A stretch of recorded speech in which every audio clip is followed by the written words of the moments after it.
Can you hear me? Yeah, I can hear you. All right. Hold on. My computer didn't have my new one didn't have yeah, thank you. Hey, Harry, how you doing? Nice to meet you. Nice to meet you, Taylor. How you been? Doing well. Good, good. Thank you for coming on. Thanks for having me. I'm waiting for Jenn. Is she Jordan, do you know? Yeah, she said she was in the waiting room. How's it going, Taylor? Nice to meet you, Jordan. I think Nice Jenn's in the too. wrong. I'm pretty sure Jenn's in the wrong waiting room.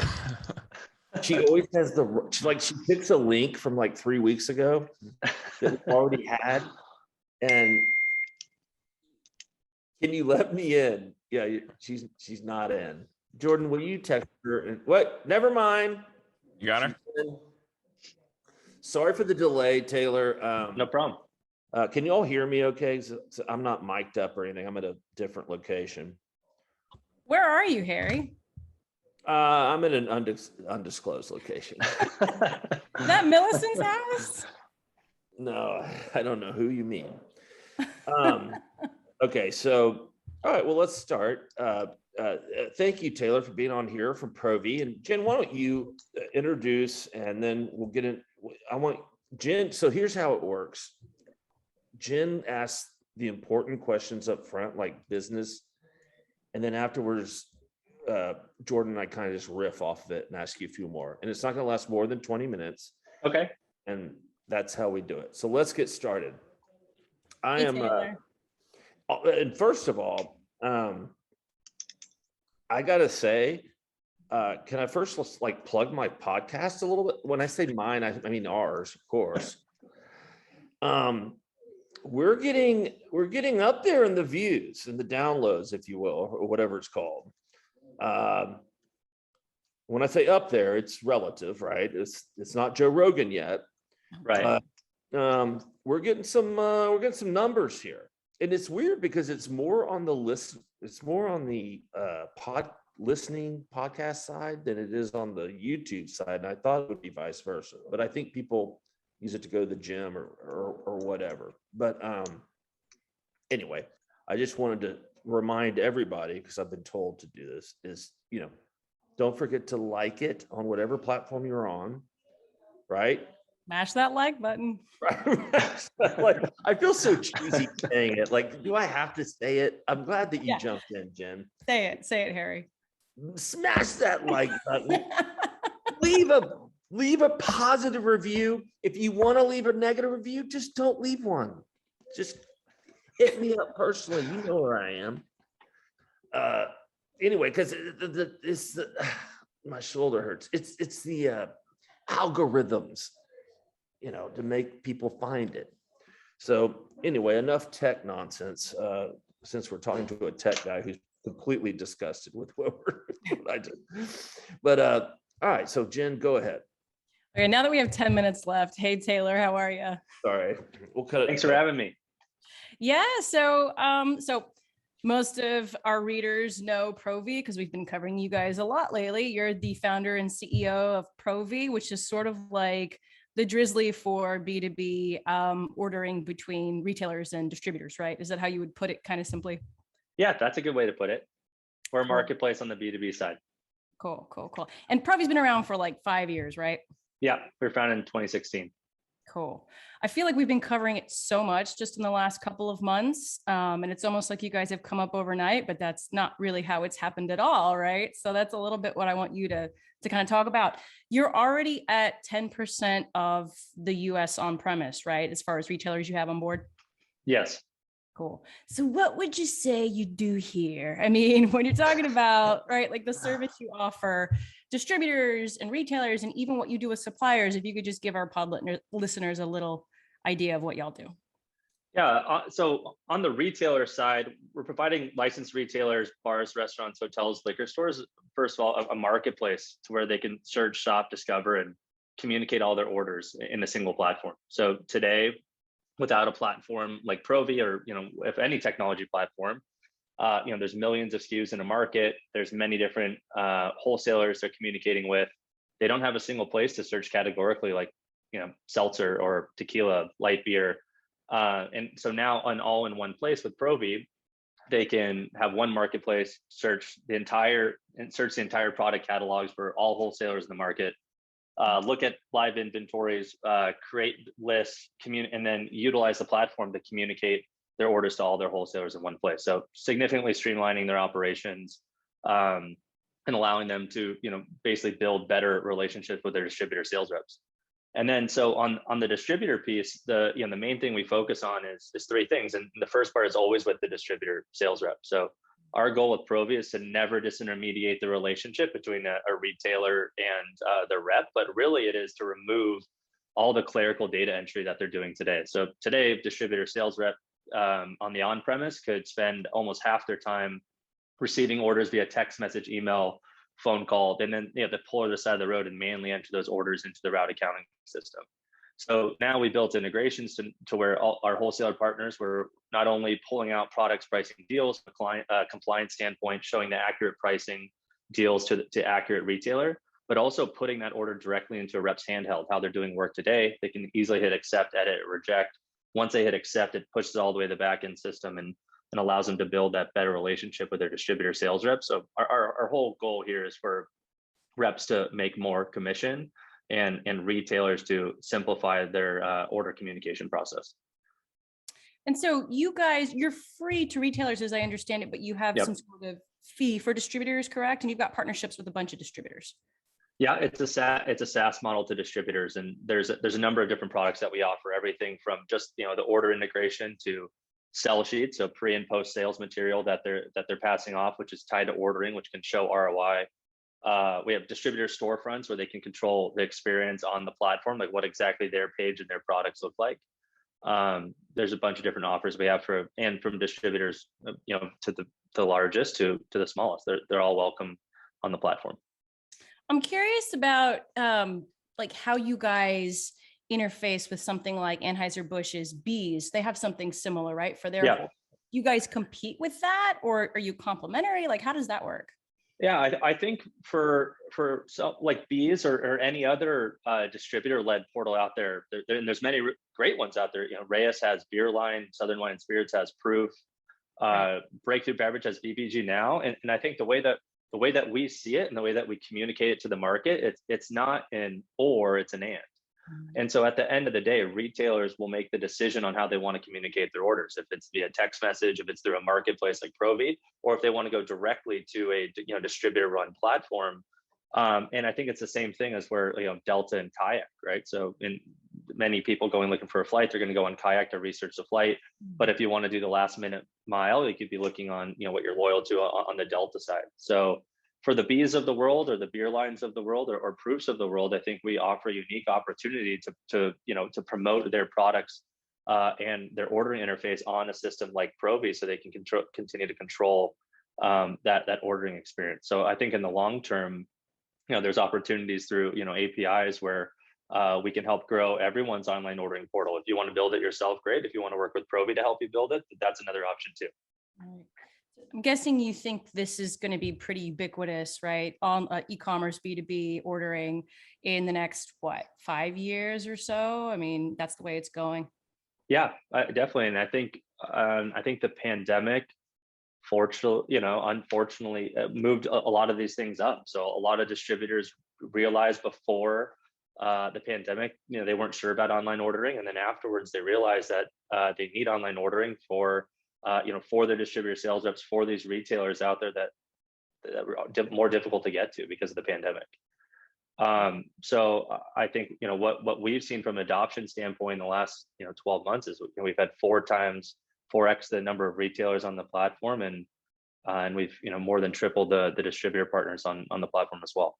But have you gotten any pushback from wholesalers at all? Because obviously this is kind of newer tech, right? And the 3-tier system is very particular, let's call it. Do they feel like in any instances, like you guys might be encroaching in their space, or are they generally pretty accepting? But we've seen it on both sides. So I think just generally, if and when we enter a market, if we don't get to them first, there's a general misconception on what we do. And just like we talked about, our goal here is to help streamline both the retailer and the distributor side of the business. So there could be a general misconception that, we're coming in and we're trying to get into the middle, but we're really just trying to add a win-win scenario with efficiencies for through online ordering. All right. And then one more before I open it up to my lovely colleagues. You guys have raised a lot of money, right? You just raised close to what was it, 100 million in the last year or so, and you brought the former president of Instacart on as well to the board. A, what will you guys do with all that money? We kind of talked about this, but love to dive into that more. And then B, with all the high profile IPOs out there, like Toast IPO'd recently, right? Right. Are you guys looking at that at all? Yeah. So, well, first of all, I appreciate it. It's been an exciting couple months. With the money, we're making two major investments. One is continued on the product side, and there's a ton of work that we want to continue to do specifically on personalization. So, for retailers, right, giving them personalization to understand what are other retailers like them ordering, and through segmentation. Today, like you said, ubiquitous. Today it could be more blanket, like here's what someone's ordering in Chicago. It should be able to say, like, here's what another steakhouse is like you, another family restaurants like you, another national accounts like you are ordering specifically in the markets, and understanding market share. And continued investments also from the distributor sales rep side, when they walk into accounts, to understand better purchasing behavior, not just within their portfolio, but across all portfolios, to understand the makeup of that decision maker. So continuing to invest in more personalized tools for both the retailer and the distributor sales reps. And then the second part is sales, right? So we're continuing to, we're going to hire more than 150 new sales reps in Provi, and with a lot of big focus on major markets out there, which we're really excited about. And IPO? Yeah, I mean, that's not a focus right now. I mean, right now we're just continuing to keep our head down and keep working with our great partners out there. Okay, yeah, I just wanted to follow up kind of quickly when you were talking about personalization. I'm curious, like, I'm a retailer and I'm looking for a tequila. Yeah. How is it sorted on the site when I say, okay, I want a new tequila? Is it largest to smallest, or best selling? Yeah. Okay. Best selling in that market on Provi. Okay. And do you have to be careful with that at all? Like how it appears? I mean, I think there's relevancy. So that's how we're doing it today. And that's what we're talking about, personalization, right? So I guess we could go back to it. If we were in a market and we only had, let's say, national accounts. So I mean, this week we made the announcement that we're partnering with a lot more national accounts, expanding across the country with Twin Peaks, Cinemarks of the world, PF Chang's, et cetera. But a national account could be purchasing a much different tequila base than Let Us Entertain You in Illinois, right? Which is much more higher end restaurants. So we can definitely have to be careful when we're reporting on market share level data out to the market and recommending. And that's why personalization, we think, is going to help. So we know if Jordan's Bar is an amazing Irish pub in Chicago, we should be benchmarking you towards other Irish bars in Chicago. Gotcha. It would be a tequila bar, actually. Yeah, okay, tequila bar, great. A mezcal bar. Mezcal. Yeah. It would be mezcal. Awesome. Yeah, Jordan's I'm a big mezcal fan. Yeah, well, you and Jordan ought to hang out together, because do it. I can't touch this stuff, but apparently it's wonderful. But so when I was in the business, like in the late 90s, there was this guy called Wallin. Smoke. Yes. Okay. So Smoke created a kind of a platform called eskye. Oh yeah. Because so before this, I gotta educate Jenn and Jordan. So before this, especially like in the wine and spirits, where there were so many SKUs, there was a company that put out books, okay, for each distributor, and they would print books out that had their book in it, and it would have the pricing and the how to order and who to, I think Smoke kind of transferred the books online, and this is like 2000 probably. And he called it eskye because I think Sky was his son's name or daughter. I don't know. And then, and that went along, but it was a little early. And am I saying this right? I mean, yeah, Provi's a 2.0. Okay, that's what I was gonna say, but I don't want to say it because I feel like it is. I don't know if I had all the knowledge, but yes, Smoke was early, and he was connected with Southern. So anyway, so now it seems like, and this is, I like to say what I think's happening, and then you correct me. Okay, great. So, okay, so what I think's happening is you have a couple of third-party vendors like you say, hey, I'll come to you, I'll give you a solution, turnkey. I'm a distributor. I want to put my product book online. I want to be able to order. I want it to be intuitive to each account. Blah, blah, blah, AI. I want it to be like Amazon, where it knows what I want, right? Amazon has algorithms, and that's what I assume that this 100 million is going toward, is building that AI out so that, like you said, a steakhouse in Des Moines might have the same product book as a steakhouse a few miles away in Chicago, right? Because there's a similar demographic going there, but they might not be even in the same state. On the other hand, you have large distributors like Southern, RNDC, Reyes, creating their own in-house systems, Right. or systems to try and get a competitive advantage against their competitors. So you have that. And then you have the suppliers, Anheuser-Busch, Diageo, they want to come up with their own. So Right. everybody's vying for, because the data is where it is, and the being able to have predictive nature. So where does Provi fit into all of that equation? In the end, have everything, is that all kind of correct?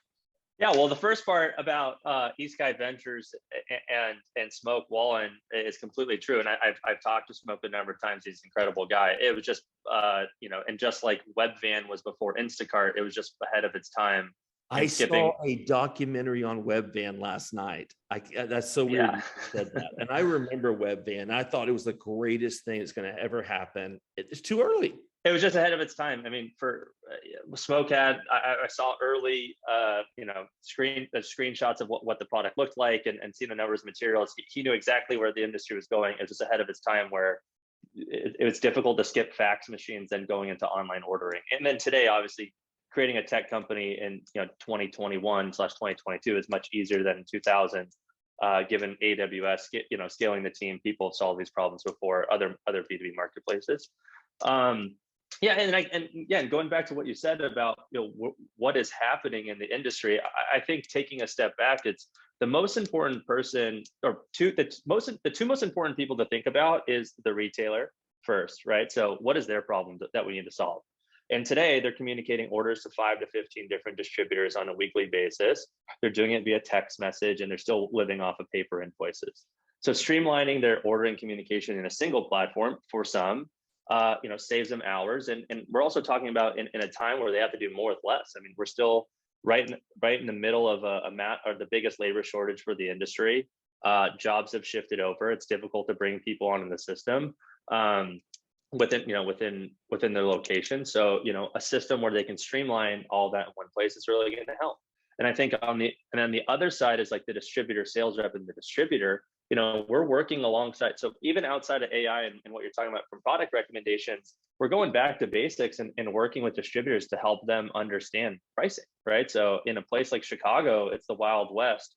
Everyone here is getting a different price, and Provi's built at the individualized liquor license level. So from a compliance standpoint, we can help them, two things: understand what pricing is being communicated to these retailers, help them clean up like quantity discounts, 3, 5, 7, 10 case discounts, and also mix and match pricing, which is from a pricing standpoint, it becomes extremely large on what these files look like. So helping distributors from a compliance standpoint clean up their pricing, and then think about the distributor sales rep. If they do their own online ordering system, that is really good. And the reason that they're doing it, Reyes of the world, Southerns of the world, is because they want that efficiency for their distributor sales rep, right? They want their sales rep to go out and be more efficient when they go out and sell. But also knowing that a retailer could want to also communicate the orders via marketplace by using, an integration with something like Provi. You're giving yourself 100% chance to have that integration, that pricing, those deals being surfaced on the marketplace as also on your own platform. That's why we think they coexist and they're not competitors. That makes sense. And obviously your main bread and butter is retailers and distributors, right? But also talking about the suppliers, I know you guys work with suppliers in some regard because our Wine and Spirits Daily publication talked about Brown-Forman last week and their Yep. chief information officer talking about building out their e-com and all that stuff and how they were working with you guys. So can you give me, is it data? Is that the way? Do you guys sell data or other services to suppliers as well? Yeah, the biggest part is suppliers are working with many different wholesalers across the country and thinking about how their brands are being portrayed on marketplaces. Just like how Brown-Forman is being shown on Provi should also be similar assets of what are being shown on Instacart and Drizzly. So from a compliance standpoint, making sure the right assets for the right brands are being showcased to the appropriate retailers is extremely important. And then yes, of course, from a data perspective, there's interesting market share level at a high level aggregate level data that can be provided to suppliers to help them better understand their business across the country at an aggregate level. And you do sell that too? Yeah. Anything you can share with us that's sort of top level that would be interesting and applicable to almost anybody? Or Well, yeah, when we release it, I'm happy to show you guys. For a fee. No, not a, yeah, we're happy to. By then we don't need it. It's common knowledge. I was surprised. I was a beer salesman, back in 1998 or something. I don't know. It was so long ago. I can't remember. But we didn't have cell phones. We didn't have anything. Right. We'd take our orders on paper and then put it into a handheld and then couple it to an actual phone and dial in, usually a phone at a C-store that would bug the lady behind the counter. Can we use your phone? And she's like, oh, fine. While we're using their phone, they can't run credit cards because we're coupling the phone. Look, I'm giving these kids a real history lesson, I can tell. So then we moved to cellular handhelds. Guess what? They don't work at beer coolers because they're lined with 10. It's the same reason you can't get cell service in in a fort, in a bunker, nuclear bunker. So that didn't work very well. And so now I'm surprised. I don't know what I'm getting at, but I'm really surprised at how much texting is involved in generating orders, which to me seems, we used to call it drive-by ordering. Meaning you would never go to the account, we just call and say, how much do you need? Try and write it back, right? And now, it's all drive-by ordering has been replaced by text by ordering. And it's very rampant. And it's an extremely inefficient way, obviously, to generate an order. I mean, come on. The retailer's texting you the order. The salesman is re-entering it into their pad or whatever they have. And and then there's so much chance for getting it wrong. Exactly. I don't know why we were so slow to get to this. I mean, I think Smoke had the right idea, but I guess my question is that it seems like a pre-salesman might be want to use the text method to kind of hide sins. Well. Okay. I mean, just it's all official once it's in the Provi, right? It's all there's can you get me some extra glassware? How does that all work? I think what we're showing with a lot of some of the biggest beer wholesalers that we're working with, and there's a very large one where they did a case study before and after working with Provi, and basically if you add it up, they were spending just under 50% of their time doing admin work, in order entry, and then it was much less time actually doing sales. It's 20-something% of their sales. Today, now that distributor has over 95% of their accounts using Provi on the on-premise. Their sales reps are now doing 63% of their time doing sales. In the last couple of quarters, they're getting the most new points of distribution that they ever had. And rather than getting rid of reps, that they're giving reps more accounts because they can easily streamline the ordering process, and they're actually going in and building better relationships, making more commission. Distributor becomes more profitable. Is there a way within your system for in other words, account level communications between the salesperson, the driver maybe, Like, or is that still text? Like, is it Yeah, still- we're not doing the driver, but within the platform, if they choose to, they can also chat directly with their rep, or the rep can chat directly to many accounts, like Google Chat. And so when the order is communicated, that's going to go directly in the rep's handheld. If there's issues with the order, if you want to bring, say bring glassware, whatever else is, that can be communicated. They can easily call, it has all the information. They can easily call the retailer, but there's also chat where they can go back and forth to make sure that they know. And there's also, if they wanted to, we try to just do it the way that they're working today, but there's also an account, they could log into their own free Provi account to manage all their ordering in one place. I mean, there is mass chaos going on all over the country every day between salesperson, account, merchandiser, and driver. Right. And it's mass confusion. There's always miscommunication. Like, to me, that is that would be a huge benefit. I just there's so many missed opportunities just for delivery windows because of miscommunication that's going on every single day. Lost sales, lost, you didn't make the time window, or you got, as I say, there's miscommunication on order cutoff time. If you don't get into order between 4 or 5, it's not getting on the truck for the next day. There's miscommunication on what the minimum was, right? So if you didn't get the minimum, the rep didn't see it, then you're missing it. You're not getting the order the next day. It's all about just increasing the efficiency for both the licensed retailer and the rep to make sure, when the rep actually is going there, they have time to sell. If I have 20 minutes with you and we go and we talk about the order for 15 minutes, that's probably less efficient. But if everything's already streamlined and I'm coming to sell, like, I'm going to get more placements in your location, hopefully. right. Taylor, it sounds like Harry wants to get back out in the trenches. Let's do it. Listen, man, I know a lot of distributors, and I've been tempted to say, in a cooler environment, let's just say Seattle or something, right. Let me on your truck for a couple of days so I can lose a few pounds and maybe learn something, because I have been out of the game. One thing I have noticed is that merchandisers in a grocery store, they're on their phone the whole time. We didn't have that luxury. We had to just sit there and suck our thumbs, or I love that the downtime, at least they entertain. But yeah, that's really cool, I think. And what is your background? I was in tech in San Francisco, and I was an early employee at Drizzly before this. All right, and there was one other thing, Jenn, Jordan. No. I was gonna say, Harry, ride-alongs, I can just see you dabbing your forehead the whole time in the truck.